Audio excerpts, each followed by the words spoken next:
Kita sering mendengar orang tidak mempunyai kewangan yang mencukupi selepas bersara dan terpaksa bekerja semula selepas beberapa tahun bersara. Bagaimana dengan anda? Apakah perancangan anda sebelum persaraan nanti? Mengikut sumber KWSP, lebih 60% pencarum KWSP kehabisan duit simpanan, kurang daripada 3 tahun selepas bersara. Jadi, apakah yang perlu anda lakukan? Mahu tak mahu, kita mesti mempunyai suatu perancangan yang rapi tentang tabung persaraan kita. Apa itu tabung persaraan? Berapa jumlah yang mencukupi yang perlu ada dalam tabung persaraan sebelum kita bersara? Mari kita huraikan. Tabung persaraan adalah sejumlah simpanan atau aset yang seorang itu perlu ada sebelum dia bersara. Ia meliputi simpanan KWSP, ASB, tabung haji, unit trust dan juga aset-aset yang lain sekiranya ada.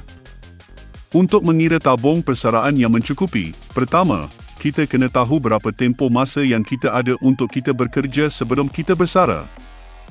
Katalah sekarang kita berumur 40 tahun dan hendak bersara pada usia 55 tahun. Ini bermakna kita ada masa 15 tahun lagi untuk mencukupkan tabung persaraan kita.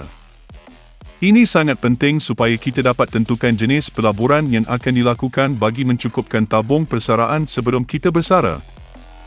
Yang kedua adalah, kita perlu tahu berapa jumlah tabung persaraan yang perlu ada untuk kita bersara. Bagaimanakah kita tentukan jumlah ini? Mula-mula, kita set target berapa amount duit setiap bulan yang diperlukan semasa bersara. Jumlahnya mungkin berbeza dengan semasa kita bekerja, kerana banyak pinjaman bank seperti pinjaman rumah dan pinjaman kereta mungkin kita telah selesaikan.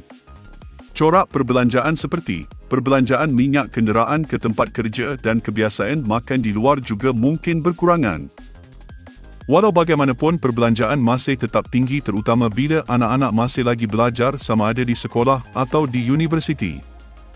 Kajian menunjukkan, kos perbelanjaan semasa persaraan adalah 2/3 daripada kos perbelanjaan tahun terakhir anda bekerja. Jom, kita kira. Katalah mengambil contoh tadi, anda berumur 40 tahun dan bercadang untuk bersara ketika berumur 55 tahun. Perbelanjaan bulanan anda sekarang adalah 3,000 RM dan kadar inflasi adalah 4% setahun. Berapakah nilai duit RM3,000 pada 15 tahun akan datang dengan mengambil kira kadar inflasi 4% setahun? Kita gunakan formula nilai masa depan atau future value. Pada 15 tahun akan datang kos tersebut menjadi 1.8 darab 3,000 RM, iaitu 5,400 RM. 2/3 daripada jumlah tersebut adalah 3,600 RM. Inilah perbelanjaan bulanan yang anda perlu ada bila bersara kelak. Mengikut purata, hayat rakyat Malaysia adalah 75 tahun dan anda ada selama 20 tahun dalam persaraan, jadi anda memerlukan 3,600 RM darab 12 darab 20 tahun menjadi 864,000 RM untuk selesa semasa bersara. Bagaimanakah status tabung simpanan persaraan anda setakat ini? Adakah ianya mengikut sasaran yang anda telah tetapkan? Atau anda perlu menggandakan usaha bagi mencukupkan simpanan sebelum tarikh persaraan?